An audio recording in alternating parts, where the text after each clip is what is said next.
Well, it's not yellow spandex, but at least it's the costume. A few months ago, Deadpool 3 had set photos leak showing Hugh Jackman back as the beloved character Wolverine, giving us fans what we've wanted ever since 2000. You actually go outside in these things? What would you prefer? Yellow spandex? God damn it took you that long to wear it. Ever since that day, the movie has been in the back of my mind. I liked the first two Deadpool movies for what they were, and they did a good job portraying the character even after cutting some of the more controversial aspects of him. Honestly, at first, I was actually a bit worried that the legacies of one of, if not the greatest superhero movie ever, Logan, would be tarnished. The ending was beautiful, and it makes me cry every single time I watch it. But then I realized that Hugh Jackman loves Wolverine as a character, and he loves playing him. Wolverine matters to Hugh, and he wouldn't have signed off on anything if that legacy was going to be tarnished. So now, I'm excited.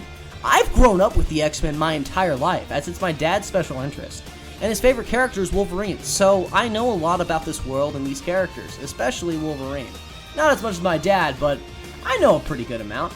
Plus, for the very first time ever, we get to see Wolverine finally in his costume. Also, if you're one of those people complaining about the sleeves, please stop it. The man had skin cancer and needs to cover up his arms. It's fine, just let it rest. I just hope he has the cowl. But, other than the costume, we also get to see Wolverine and Deadpool together, fighting side by side and each other on the big screen for the very first time ever. Isn't that awesome? Okay, so technically it wasn't the first time. X-Men Origins Wolverine has gone down as one of the worst superhero movies and just movies in general ever since its release. And yes, before you type that in the comments, I know, I liked it as a kid too. Hell, I loved it. It was one of my favorite X-Men movies. But then I grew the ability to gauge quality and realized, oh, this movie sucks. But what if I told you that something really good came from this movie? Something that not only fixed most of the worst parts about the movie, but gave Wolverine fans something we haven't seen in anything but the comics. And that thing is X-Men Origins Wolverine. The game. The game. That's right. Like most movies that come out during this era, it got a video game tie-in. However, unlike most, this tie-in's actually good. It portrays the character of Logan really well, and a hell of a lot better than that. Even Hugh Jackman was in it, making the absolute carnage and berserker rage moments even cooler because we get to see Hugh playing the character. He doesn't phone in anything at all, really. He actually does pretty good, which is a breath of fresh air. Most tie-in games which actors from the movies are playing in it, the characters have a very stilted performance, but it's nice to know that basically everyone here does a good job with what they were given. It's not perfect, but they try, which is more than what most do. Overall, this game is everything the movie wasn't, and I'm excited to get to talk about it today. Let's get into X-Men Origins Wolverine. Once again, it's the game. So, before we begin on anything else, we're going to talk about the absolute star of this game, the gameplay. It's fast-paced, brutal slaughter, and it's amazing. Yes, it's technically a God of War clone, which is a series I've actually never played. Fun fact. But it has a fresh coat of Wolverine paint filled with upgrades and skill points. Square is your basic light attack, and triangle is your heavy attack. Circle is grab, and X is your jump. There are combo moves and grab attacks like most third-person hack-and-slash games, but it's a little different in how it executes it. I think. I haven't played much of these games. Honestly, fighting is a spectacle, perfectly capturing the visceral gore and violence so heavily associated with the character. It's always been missing or toned down in the movies, and especially the cartoons, with Logan getting really close to the level of brutality, especially in Logan, but at the last moment, it pulls back. The game, however, pulls no punches. Limbs, torsos, and heads go flying whenever Wolverine is fighting, and it's just awesome. In fact, if you grab an enemy and press triangle, you do an execution, murdering your foe in gory fashion.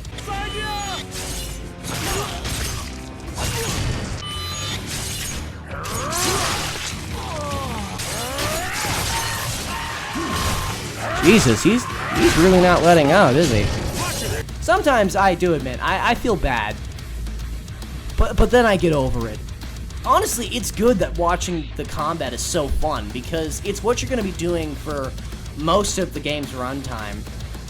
However, a portion of it does go to puzzles, where you can't just kill it and you have to think like a person. These sections aren't, like Resident Evil puzzles at all. It's mainly just avoiding turrets and turning wheels and, pressing down on pressure plates and stuff like that. But it is a nice change of pace from time to time. There was actually this one that kept killing me over and over again because I didn't stand in cover completely, even though I thought I was. It was really annoying.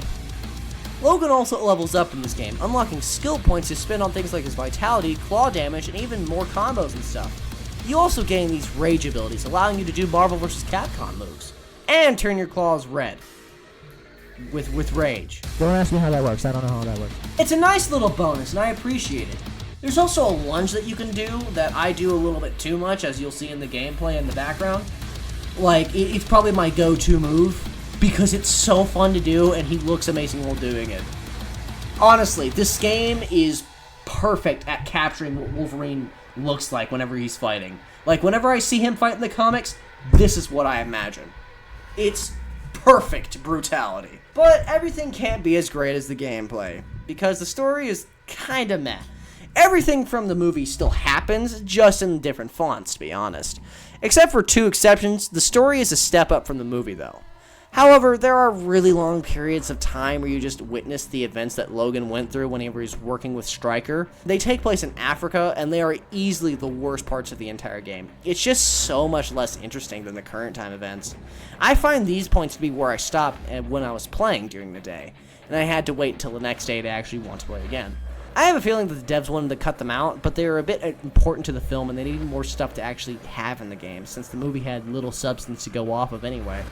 However, they still managed to turn bad scenes and plot lines into great segments of gameplay, like the Weapon X facility. Instead of fighting one group of people carving an X in the door because, ooh, X-Men, and jumping naked into a waterfall, you fight waves on waves of agents until finally escaping to the Canadian forest, only to continue to be dragged down. It's awesome! Even though Wolverine's origin wasn't actually completely correct in this movie, I still think it's a pretty good adaptation of the escape from the Weapon X facility. I just wish we could make him wear this! That being said, we can do what the movies we're all afraid of doing until now and make him wear these. Hell yes! I absolutely love Hugh Jackman's voice coming from these outfits. The brown and orange one has always been my favorite out of the costumes that Wolverines always wear. And it's really cool that we get the Uncanny X-Force suit. If only Fox wasn't so damn afraid of their movies being seen as silly. They're comics! They're supposed to be a little dumb. Whatever, I got my yellow spandex now, and you can't do anything about it since you're bought by Disney. God, they really own everything now. Anyway, my point is that it's great that Wolverine looks so good when kicking ass. And he kicks major ass in the boss fights. They are really cool and pretty fun. Of course, we fight Sabretooth a couple times, and he's sort of just a Wolverine reskin with the same moves and stuff. And of course, we have to fight that. But the best fights are the ones that aren't from the movie, with the exception of Gambit. Gambit's probably a really good fight. I mean, the stupidest scene in the movie was made into a grueling boss fight that takes place on top of a fucking neon sign. That's awesome. However, the best part of this entire game is the boss fight against the giant Sentinel. If you don't know what Sentinels are, they're made to hunt and obliterate the mutant race. And we get to dismantle that bucket of bolts yourself. It is a must to wear the classic suit while fighting this thing. It just fits. However, the fight's last part does suck, as you have to button mash to end it. And it's almost impossible. I actually had to put the controller in my mouth and mash the circle button to finish it. Can we talk about the cons? I think we should talk about the cons of this game. So first off, this was released when QTEs and button mashing was a crutch for game devs, so sadly, there isn't a lot of it here. It's not always bad, but it can sometimes ruin the flow of the game and my enjoyment altogether. Secondly, the frame rate can tank when fighting a lot of guys, especially when you do your claw spin attack. It's very noticeable, and I'm not usually a guy who cares that much at all when it comes to frame rate, but if your game is about fighting tons of enemies with flashy attacks, you should make sure that the frame rate is stable as possible. And finally, it can get super repetitive. I played this game in 5 sittings after work, and after each one, I found myself glad I was done playing it because I kinda got a little bored. That does not mean it's a bad game, it just means it's a game that you should take your time with.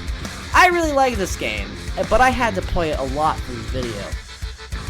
I just got burnt out a little quickly.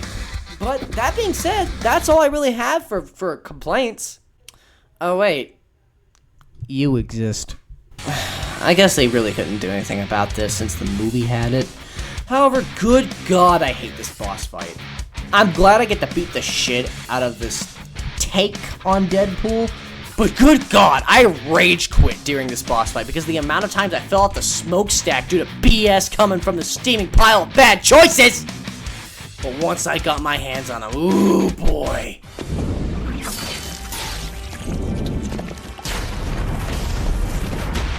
Now that was satisfying. Now that being said, that's really it for complaints. My love for this game obviously does not run as deep as the Cybertron games. Thanks for like 11K by the way. But I still think this game is really worth talking about. I absolutely love the X-Men, and Wolverine is such a cool character, even if Cyclops is my favorite mutant. I really hope that the X-Men as a whole comes back into more mainstream since the new show's about to come out, rebooting one of the greatest things of X-Men of all time. We can have more games and coverage for this amazing and more relevant than ever corner of Marvel Comics. As I finish this game, I remember the time that this game came out from. Not just where the X-Men was actually talked about by people, but its time in gaming. Sure, we had some real, quote-unquote games coming out from these tie-ins, but there's some real gems too. Honestly, I sort of miss this era, and sometimes, even though I know that it's bad for the gaming genre and the culture around gaming improved after we stopped doing these games, maybe it's just my nostalgia that has me yearning for it. And this game is a pretty good example of these happy accidents we get from this period of time. Hell, there's even the other Wolverine game that's amazing, and it was a tie-in too. Maybe there's an art to these kinds of games. Who knows? All I know is that this game is awesome, and I think you should play it. I've been sarcastic, and that's my thoughts on the Wolverine game. Sorry it's been in such a short video. I just wanted to get something out there to not keep you guys waiting, and I want to make a short little video instead of the half-hour long one that I did on Fall of Cybertron. That took a lot out of me, so I just wanted to make a short little burner video to keep you guys entertained until I get done with my next project. But, like I said, I've been sarcastic. Thank you all so much for watching. I do plan to cover more X-Men content in the future because I love these guys. But until then, I'll see you next time. Oh, and next is Transformers.